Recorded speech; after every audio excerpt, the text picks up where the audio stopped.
আর তাছাড়া এই পারিরানি কতদিনই বা বাঁচবে শুনি? হ্যাঁ, কতদিনই বা বাঁচবো আমি? আর কিছুদিন পরেই তো সব ছেড়ে ছুড়ে দিয়ে ওপরে চলে যেতে হবে। হ্যাঁ, তার আগে স্বামীকে একজনের হাতে সঁপে দিয়ে যাবনি। হ্যাঁ, দেখে যেতে হবে তো সে আমার স্বামীকে ঠিকঠাক মতো রাখছে কিনা, হ্যাঁ ঠিক মতো যত্ন করছে কিনা, হ্যাঁ ঠিক মতো যত্ন করছে কিনা। ও স্যার স্যার স্যার, সেই বেটি যদি তোমার ঠিক করে যত্ন না করে না, তাহলে চুলের মুঠি ধরে হি হি করে টেনে টাকা আমি ঘর থেকে বার করে দেবো বাপু। আমার স্বামীকে আমার চোখের সামনে অযত্ন করবে, আমি কিন্তু সহ্য করবো নি। হ্যাঁ হয়েছে বলা, অনেকক্ষণ থেকে তুমি। এবার আমি অন্য কথা বলবো, অন্য কথা, একদম অন্য কথা বলবো আমি। ঠিক আছে, সে তুমি যে কথাই বলো না কেন, এই কথাটা তো আর ফুরাচ্ছে না গো। একবার যখন আমার মনে এই কথাটা সাড়া দিয়েছে, তখন কাজটা আমি করেই ছাড়বো। হ্যাঁ, ভালো লাগছে না, চুপ করো তো, কাজে এসো।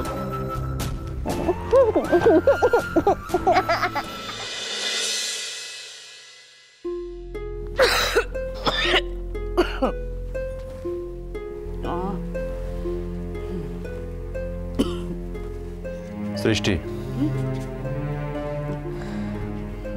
আজ দুদিন ধরে তুমি সমানে কিসে চলেছ? আমি কিন্তু ব্যাপারটা আর এইভাবে ফেলে রাখতে দেব না। আজ বিকেলে তুমি আমার সঙ্গে ডাক্তারের চেম্বারে যাবে। বিনায়ক, কিছু হয়নি আমার। এই লাস্ট মোমেন্ট, আমার কত লোককে কার্ড দেওয়া বাকি আছে, তারপর লিস্ট মিলিয়ে ফোন করা বাকি রয়েছে, কত অ্যারেঞ্জমেন্ট করতে হবে। আর তুমি বলছো আমাকে ডাক্তারের কাছে যেতে। তাছাড়া আমার এমন কিছু হয়নি যে আমাকে ডাক্তারের কাছে যেতে হবে। তুমি আমাকে সম্মেলনটা ভালোভাবে করতে দাও। আমি তোমায় কি বলছি তুমি শুনতে পাচ্ছ না? তুমি আজ বিকেলে ডাক্তারের চেম্বারে যাবে আমার সঙ্গে। তাতে যদি তোমার কোনো প্রবলেম হয়, যদি সম্মেলনের কাজের কোনো অসুবিধে হয়, তাহলে সম্মেলনের দিন আমরা পিছিয়ে দেব। কি বলছো তুমি? যা বলছি ঠিকই বলছি। সৃষ্টি, তোমার হয়তো নিজেকে আয়নায় দেখার সময় হচ্ছে না, কিন্তু আমি তোমায় দেখতে পাচ্ছি। সাধারণ জ্বরে কোনো মানুষের চেহারা এতটা খারাপ হতে পারে না সৃষ্টি। দিন দিন তুমি কিভাবে ওয়েট লুজ করছো তুমি জানো?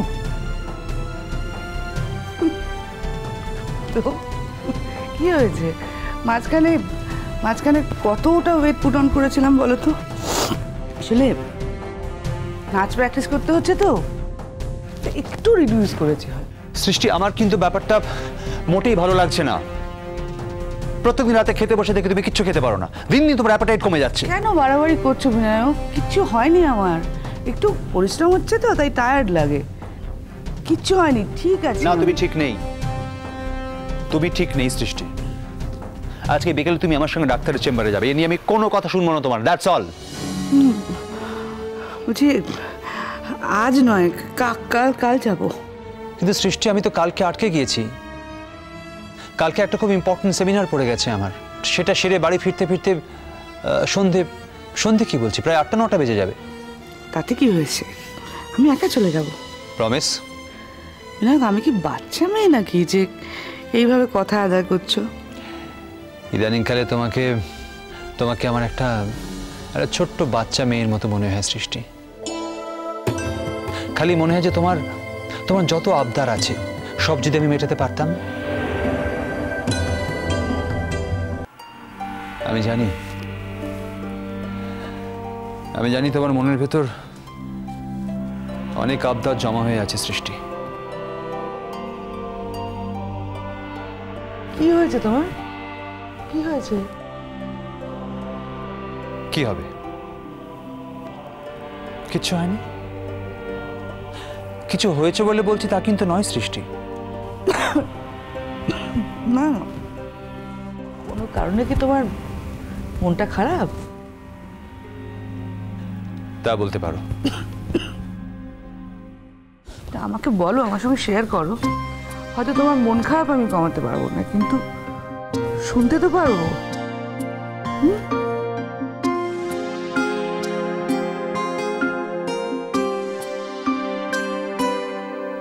আমার তোমার জন্য মন কেমন করে সৃষ্টি।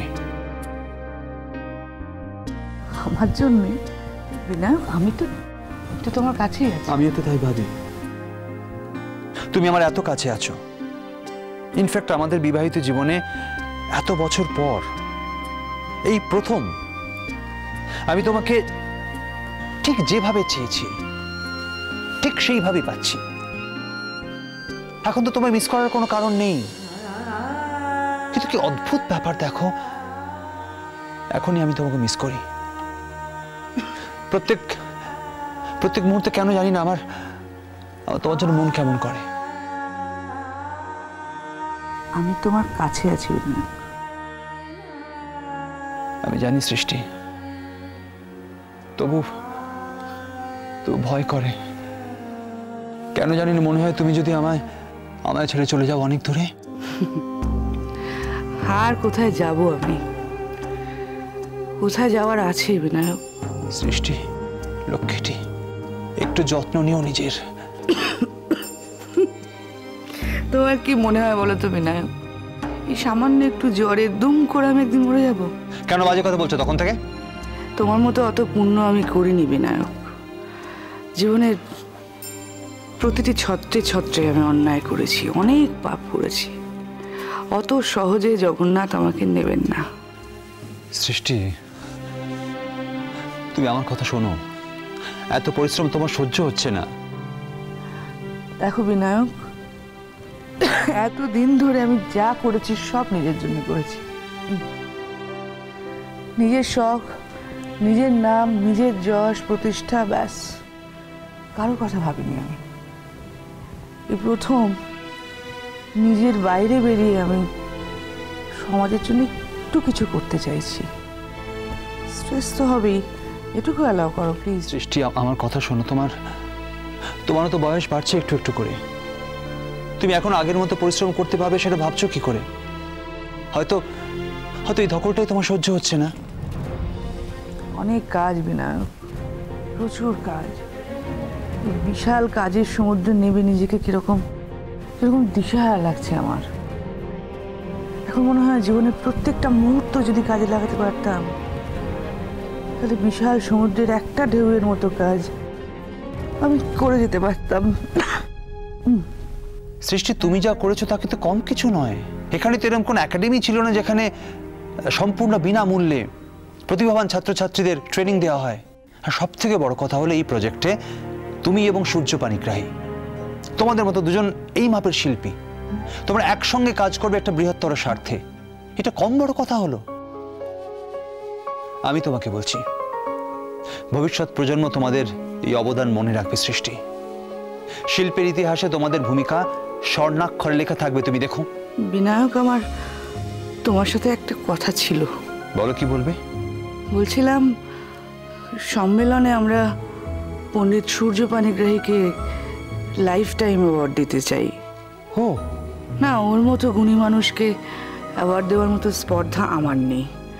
তুমি যদি আমাদের একাডেমির তরফ থেকে ওর হাতে সম্মানটা তুলে দাও। অনেক ক্ষতি করেছি আমি লোকটার, ক্ষতিপূরণ আমি করতে পারবো না, কিন্তু ওর হাতে অ্যাওয়ার্ডটা তুলে দিয়ে ওর হারানো সম্মানের একটু যদি ফেরত দেওয়া যায়। সৃষ্টি, এটা খুব ভালো প্রস্তাব। তবে কি জানো, একজন শিল্পী সবসময় এইরকম একটা পুরস্কার একজন শিল্পীর হাত থেকে নিতে স্বচ্ছন্দ বোধ করবেন। সেটাই তো হওয়া উচিত। তাই আমি নই, এই পুরস্কার তুমি ওর হাতে তুলে দেবে না, এ নিয়ে আমি কোনো কথা শুনবো না।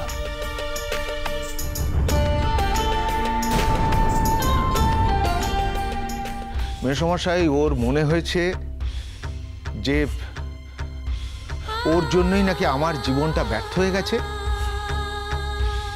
আমার কিচ্ছু জীবনে পাওয়া হলো না, সেটা নাকি ওর জন্যই। আমার নাকি জীবনে সব কিছু পাওয়ার কথা ছিল, তাই ও ঠিক করেছে ও আমার বিয়ে দেবে। বাজে জন্মপথ।